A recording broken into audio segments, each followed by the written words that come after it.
खर्चीली सास की कहानी। एक बार की बात है, सीमा नाम की एक महिला थी। उसकी एक सास थी जिसका नाम रमा था, जो कि बहुत खर्चीली थी।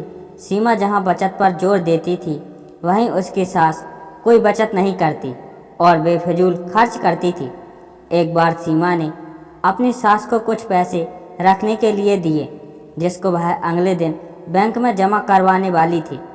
उसकी सास उन पैसों से बाजार से अपने लिए कपड़े लेकर आ गई।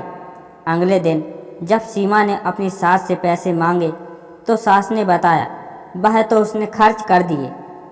उसने सीमा को कहा, बचत करने की कोई ज़रूरत नहीं है, ज़िंदगी को अच्छे से जीना चाहिए। सीमा अपनी सास को बेफिजूल घर की लाइट जलाने से मना करती थी, जो कि उसकी सास को बिल्कुल पसंद नहीं था। बस इन बातों पर अपनी बहू को सीमा को डांट भी देती थी। इसके बाद सीमा ने भी निर्णय कर लिया कि वह अपनी सास को रोकेगी नहीं। सीमा ने इसके बाद अपनी सास के कमरे का बल्ब बदल दिया।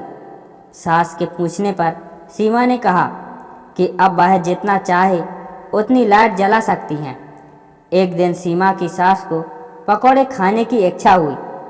उसने सीमा को पैसे देकर कहा कि जाकर राजू हलवाई की दुकान से पकौड़े लेकर आए। कुछ देर में सीमा अपनी सास को पकौड़े लाकर देती है और जो उसको बहुत पसंद आते हैं। इसी तरह दिन बीतते जा रहे थे और सीमा ने अपनी सास को फिजूल खर्ची पर टोकना बंद कर दिया था।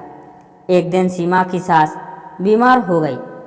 उसको जब हॉस्पिटल में भर्ती कराया तो डॉक्टर ने एक बड़ी बीमारी बताकर शहर के हॉस्पिटल में रेफर करने को कहा।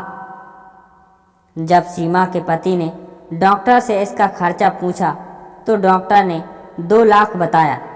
यह सुनकर सीमा का पति और उसकी सास बहुत दुखी हो गए कि इतने पैसे हम कहाँ से लेकर आएंगे। लेकिन सीमा ने डॉक्टर को अपनी सास को शहर के डॉक्टर को रेफर करने को कहा, जिससे उसके पति और सास हैरान हो गए। सीमा ने बताया कि यह पैसे उसने घर खर्च में से बचत करके जोड़े हैं। इसके बाद कुछ दिनों बाद सीमा की सास शहर में से अच्छा अपना इलाज कराकर आ गई। अब वह पूरी तरह से स्वस्थ थी। उसने आकर सीमा से पूछा कि तूने इतने पैसे कैसे जोड़े? मैं तो तुझे बचत करते समय हमेशा मना करती थी। सीमा ने बताया कि मेरे सारे घर में कम बिजली प्रयोग करने वाले बल्ब लगाए और जब भी आप मुझे बाहर से पकौड़े लाने को कहती थी तो मैं घर पर ही आपको पकौड़े बनाकर खिलाती थी। उसने सीमा की बहुत तारीफ की और खुद भी आगे से पैसे बचाने का निर्णय लिया।